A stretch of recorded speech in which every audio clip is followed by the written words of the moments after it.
Muy buenas noches, mi nombre es Jorge Castaño.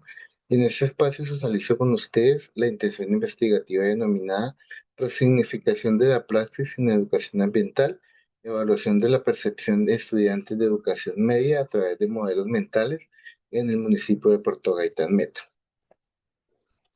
Entonces, compañeros, para poder llegar a comprender el núcleo de esta investigación debemos situarnos en la contradicción existente entre el robusto andamiaje normativo de la educación ambiental en Colombia y la praxis pedagógica real dentro de las aulas. A pesar de estos lineamientos de la Agencia 2030, existe una brecha crítica entre la educación media. Las investigaciones develan que la educación ambiental ha llegado a sufrir un proceso de asignatorización y simplificación técnica. La praxis tradicional lo que hace es reducir la complejidad del entorno a un activismo básico y ambiguo como el reciclaje o otras actividades, llegando a promover una visión romántica que puede generar que los muchachos puedan ignorar los conflictos socioambientales reales de sus contextos.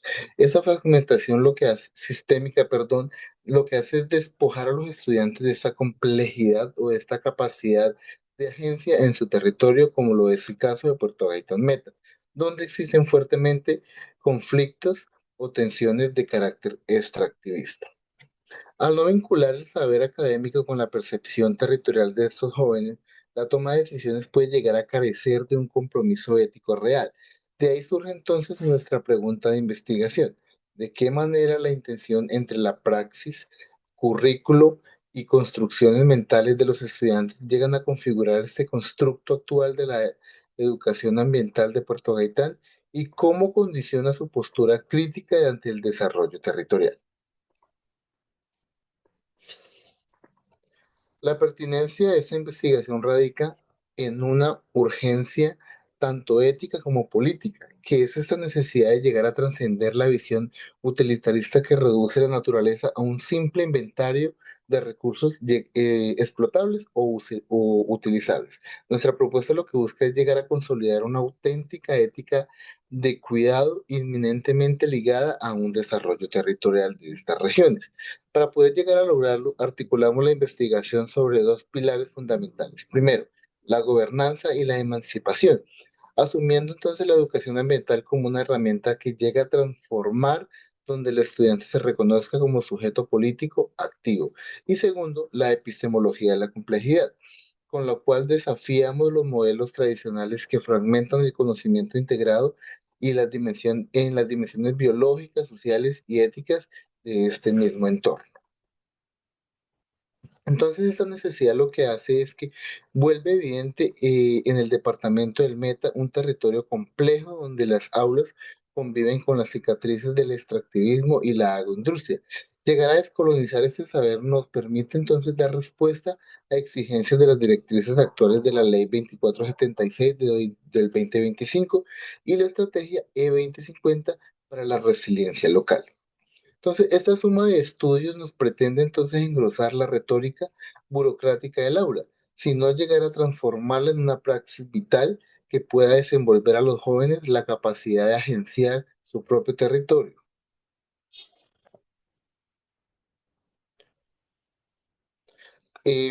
Para poder dar respuesta efectiva a esta problemática, nos planteamos como objetivos generales analizar la incidencia de las prácticas pedagógicas y el currículo en la configuración de la percepción ambiental y la toma de decisiones de los estudiantes de educación media, con este fin, este fin último de llegar a discutir el constructo actual de la educación ambiental frente a los desafíos del desarrollo territorial y la justicia climática.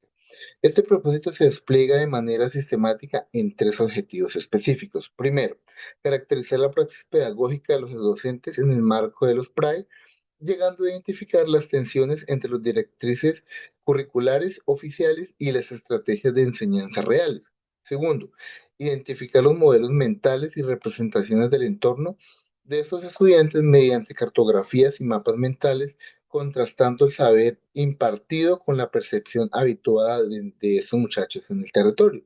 Y finalmente, triangular la relación entre estrategias docente y percepciones estudiadas, analizando las brechas epistemológicas que limitan el tránsito de educación ambiental instrumental hacia una pedagogía crítica y emancipadora. Entonces, de esta manera, la ruta propuesta no solo pretende diagnosticar la realidad escolar, sino sentar las bases para poder llegar a desenvolver en los jóvenes de Puerto Gaitán esa capacidad de agencia y de construcción de su propio territorio.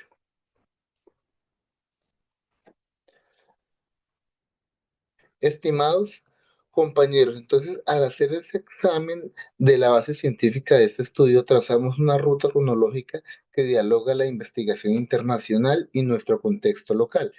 En el plano global, el llamado de la UNESCO y la ONU del 2021 marca este imperativo de llegar a transitar hacia un aprendizaje transformador en la educación secundaria.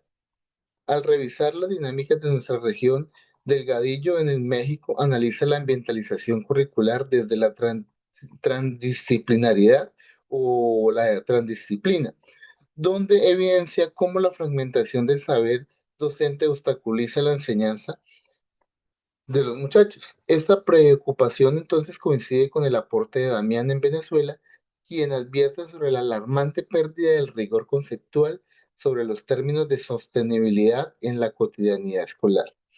Frente a este vacío, entonces, Viera en Uruguay propone la investigación-acción participativa como una vía metodológica para llegar a construir saberes prácticos y situados en el territorio. Este esfuerzo lo que hace es que generan recientemente hallazgos como, como los plantea Lopa en Grecia, quien devela la existencia de una disonancia crítica en los docentes profesionales con excelentes actitudes proambientales, pero cuya praxis real se ve severamente limitada por la rigidez de estos currículos oficiales. Al adentrarnos en ese panorama nacional de Colombia, la literatura científica nos responde directamente a las tensiones de nuestro territorio y contexto. Garzón y Bellón en la Amazonía demuestran que a través de la IA o de la investigación, acción, participación, es posible posicionar a la naturaleza como un sujeto de derechos en la escuela. En ese mismo sintonía, Cano y Arias proponen que los conflictos socioambientales locales sean los verdaderamente núcleos dinamizadores de la alfabetización científica.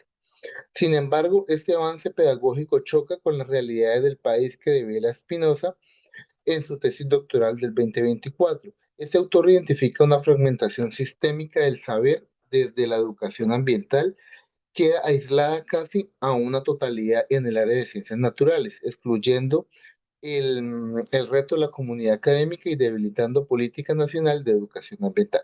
Como respuesta a este diagnóstico, Espinosa Rojas propone un modelo formativo alternativo basado en el paradigma de la complejidad ambiental. Ese es el horizonte epistemológico que nos inspira en Puerto Gaitán y la urgencia de llegar a superar los activismos simplistas para comprender el territorio como un sistema vivo y interconectado.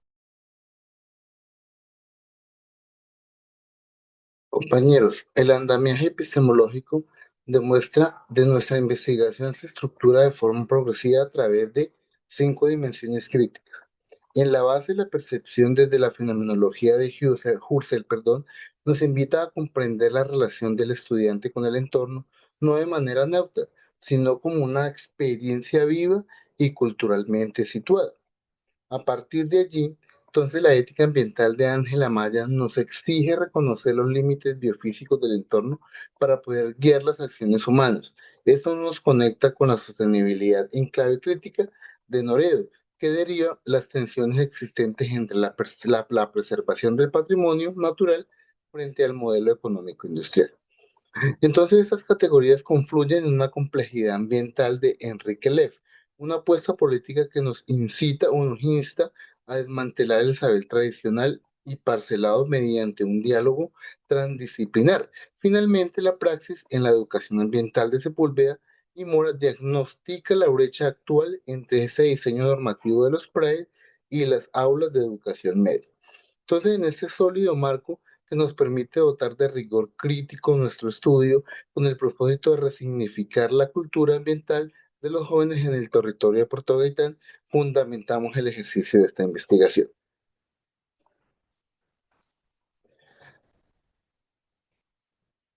Para abordar esas realidades socioambientales en el aula, esta investigación se adscribe a un paradigma interpretativo,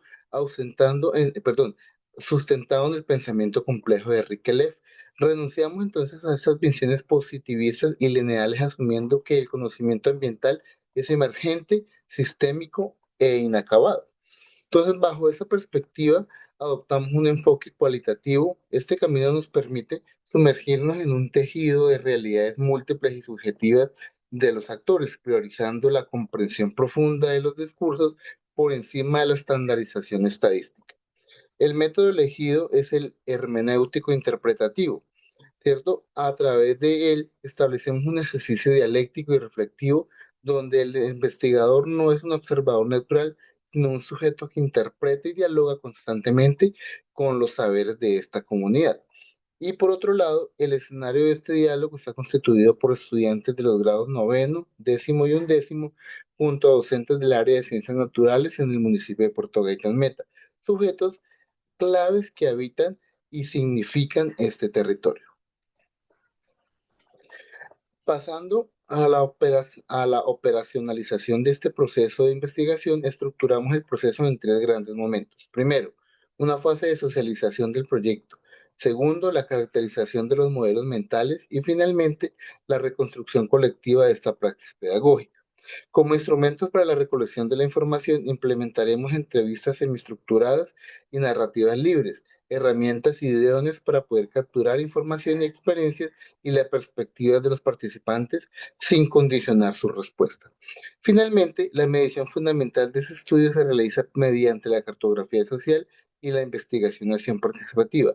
Estas estrategias forman parte de aula de laboratorio social, donde los jóvenes mapean las tensiones ambientales en torno laboral.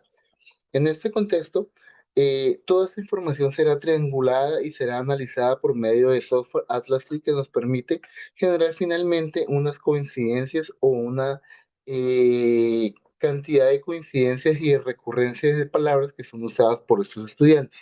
Los mapas mentales y la cartografía social serán evaluadas con prioridad, con el establecimiento de unas categorías que nos permiten identificar lo que se va a generar dentro de esta cartografía y poder generar una interpretación adecuada de esta información. Muchas gracias.